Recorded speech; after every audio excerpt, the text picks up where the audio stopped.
In Washington yesterday, Donald Trump met with a group of America's most powerful CEOs, including Apple's Tim Cook and J.P. Morgan Chase's Jamie Dimon, according to CNBC's Andrew Ross Sorkin. Donald Trump left some of those who attended the meeting somewhat concerned. I spoke to a number of CEOs who I would say walked into the meeting being Trump supporter-ish or thinking that they might be leaning that direction, who said that he was remarkably meandering, could not keep a straight thought, was all over the map, and that they, which maybe not surprising, but was interesting to me because these were people who I think might have been actually predisposed to him and actually walked out of the room. Now, here's the thing. We all know this. Donald Trump does not only meander in private. In fact, on the campaign trail, he often praises the fictional serial killer and cannibal Hannibal Lecter. And then on Sunday, he said this bizarrely. What would happen if the boat sank from its weight and you're in the boat and you have this tremendously powerful battery and the battery's now underwater and there's a shark that's approximately 10 yards over there? By the way, a lot of shark attacks lately. Do you notice that? A lot of shark. So there's a shark 10 yards away from the boat, 10 yards. Or here, do I get electrocuted?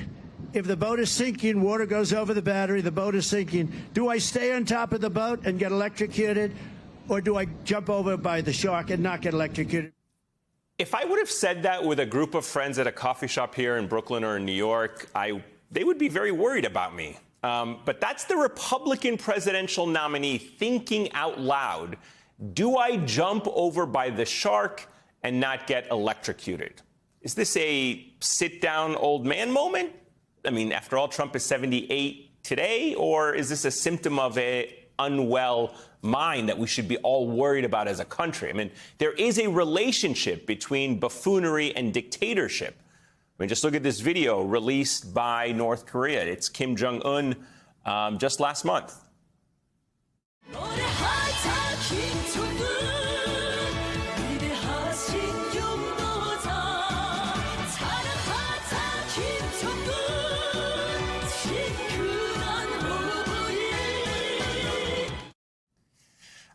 In 2015, during Donald Trump's first presidential campaign, when pundits argued about Trump's fitness, The Daily Show's Trevor Noah said Trump sounded a lot like Ugandan dictator Idi Amin, who took power in a coup and had hundreds of thousands of people killed.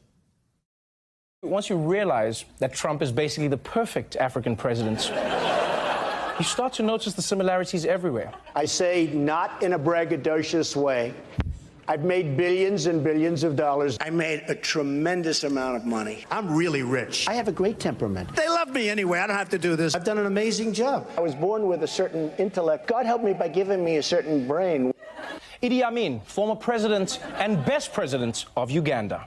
The people like me very much. I am very popular. I am very powerful. I am the one who has got the money. I have got a very good brain. And it's not just Idi Amin. Mussolini was widely portrayed as a buffoon while ruling fascist Italy. A second-rate dictator who was bumbling and ineffectual. He still killed thousands of people and stayed in power for 2 decades. So what to make of the Trump gibberish? Tom Nichols in The Atlantic writes, I'm not a psychiatrist and I'm not diagnosing Trump with anything. I am, however, a man who has lived on this earth for more than 60 years, and I know someone who has serious emotional problems when I see them played out in front of me over and over. The 45th president is a disturbed person. He cannot be trusted with any position of responsibility, and especially not with a nuclear arsenal of more than 1,500 weapons. One wrong move could lead to global incineration.